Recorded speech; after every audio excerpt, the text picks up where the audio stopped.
This on? I believe it is. We're one of those companies that Dr. Dornfeld referred to as a traditional company employing advanced manufacturing techniques.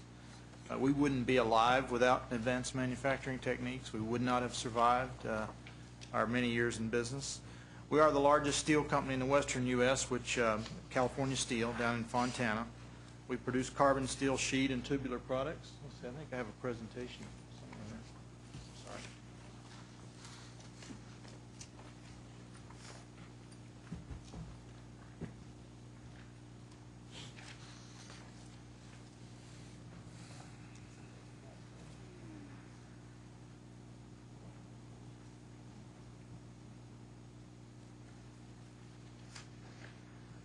Did it get uploaded?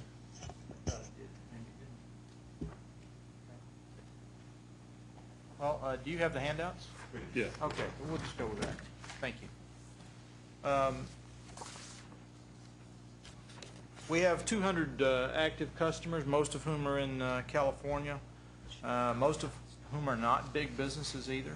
As Adam mentioned, his customers are not. And since 1984, we have employed and invested more than $900 million in capital here at our site in California. Our roughly 1,000 employees on site, about 50% of them are minorities. They are all high school graduate or above, and we are consistently trying to bring more college graduates in to actually work on the manufacturing floor because of the advanced technology requirements that we have. We actually pay a premium to hire college graduates for production work. We also are recruiting heavily out of the Navy and other military services for people with technical backgrounds that just aren't available anywhere else in the workforce unless we train them ourselves or the military has trained them. So it's a huge issue to staff with the right kind of technical skills. Our average pay is about $60,000 with strong benefits and profit sharing on top of that, and we have worked 27 years and counting with no layoffs. Even during the depths of the recession, we were able to find work for people even in the community to keep them busy, and then we were ready to come back as the economy rebounded and were able to take advantage of business coming back. Oh,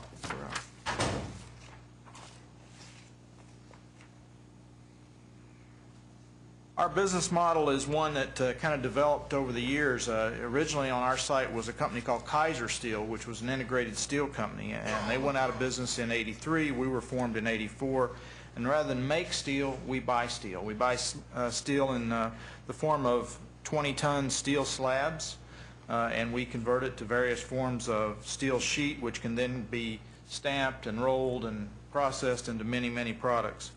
We make some of that into pipe, which has been a very good business for us, especially with the gas shale plays that you hear about. The energy market has been very strong, and that has really helped us come out of the recession much quicker than if we had to depend on our traditional construction markets. When you look at the next slide, which is the integrated mill versus our model, and we're the back end of the integrated mill, I guess. The integrated mill takes iron ore, makes iron and then steel and casts it into a slab and then uses that slab internally, rolls it into sheet. We simply buy the slabs. So when you look at that, we're on the bottom half of the page. We buy the slabs, roll them into sheet, and the nice thing about that is we have basically exported most of the pollution and the greenhouse gas production out of this process. We don't do it in California. When we buy the slabs, 90% of that has already been expended. So we only create 10% of the greenhouse gas to make a coil of steel here in California. We're a big customer of the Port of Los Angeles. I just mention it because of the fact that there's a tremendous ripple effect by the work that we do with the railroads, the truckers, the ports and so forth, highly dependent on each other. And many, many jobs are at stake based on how well we do in our company. If you look at the end uses of CSI products, too many to name, but here are some good examples. And you'll see a lot of construction. Certainly one of the new products that we're selling into quite a bit now are solar applications, solar thermal, large solar farms, and the actual framework for solar panels. I mentioned our market area for this reason. We typically sell as far east as the Mississippi River, but our target market is the western U.S. And the point here is, without the ability to compete outside of California, we couldn't survive.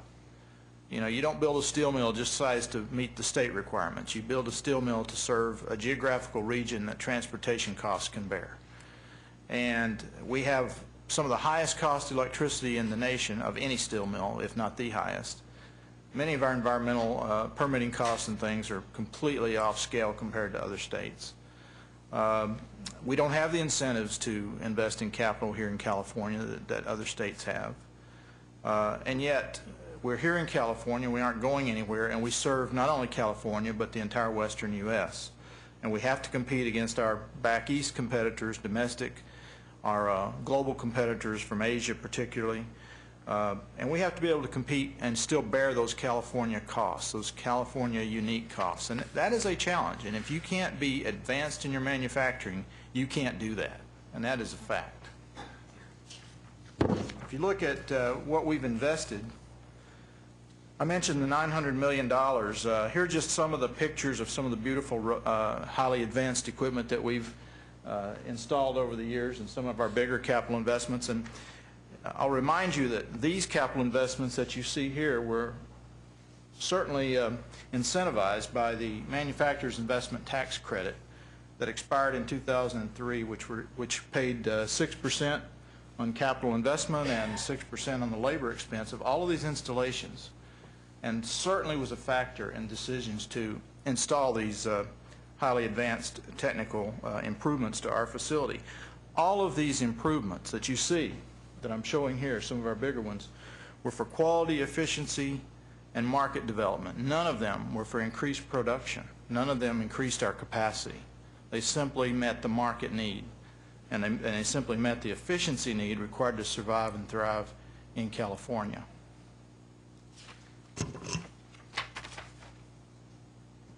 If you look at any of our mills today, you'll see not only a lot of dynamic decision making by the employees, you'll see them operating some very sophisticated computer controlled equipment, robotic coil transfer equipment. We are a consumer of advanced technology, or we wouldn't be alive.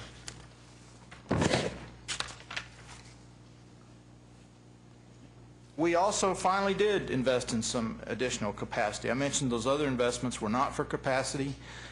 During the depths of the recession, we actually spent $71 million to add a state-of-the-art slab reheat furnace.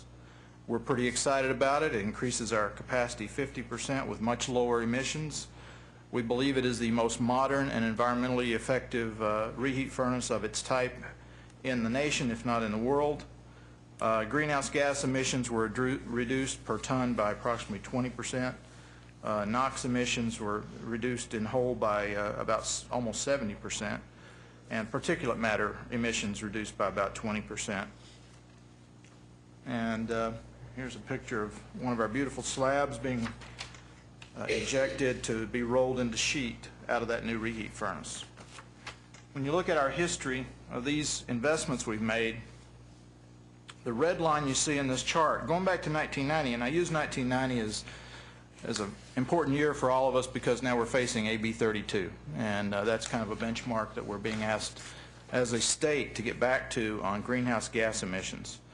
If you look at our performance over the years, the red line's our steel production. You can see how it went up, up, up, up as we grew with California. You can see how it went down sharply in the recession. And you can see our greenhouse gas production, which has remained basically flat except for the recession period. And I think that just speaks to exactly what I've been talking about in terms of an advanced manufacturer has to do this sort of productivity increase and efficiency increase to survive. You don't have any other choice. Advanced manufacturing companies that sell their technology need companies like California Steel.